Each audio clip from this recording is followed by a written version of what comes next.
দাজ্জাল আসবে সেটা মহাসত্য, কিন্তু দাজ্জাল এসে মানুষকে দ্বিধায় ফেলে দিবে যে আল্লাহ যে সব কিছু পারে, দাজ্জালই তো সব কিছু পারে। আজকাল দেখেন বিজ্ঞানের একটু ভেলকি দেখে, কিছু উন্নতি প্রযুক্তি দেখে, আল্লাহরই সৃষ্টি, এগুলো দেখে আমাদের অনেক মুসলমানের সন্তানরা তারা বলে যে বিজ্ঞান তো সব কিছু পারে। আল্লাহকে বিজ্ঞানের সাথে কম্পেয়ার করে, আল্লাহর সৃষ্টিকে আল্লাহর সাথে কম্পেয়ার করে ইমান হারা হয়। আছে না নাই?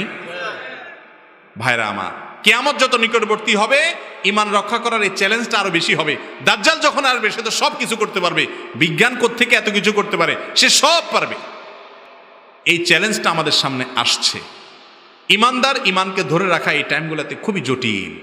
এই জন্য অনেকগুলো আমল আছে, অনেকগুলো আপনার উপায় আছে, যে উপায়গুলো অবলম্বন করলে দাজ্জালের ফিতনা থেকে বাঁচা যাবে। তার ভিতরে একটা হলো সূরা কাহাফের প্রথম 10টি আয়াত যদি কেউ মুখস্থ রাখে, তেলাওয়াত করে, পড়ে, ধারণ করে, উপলব্ধি করে, আল্লাহ তাআলা তাকে দাজ্জালের ফিতনা থেকে বাঁচিয়ে রাখবেন।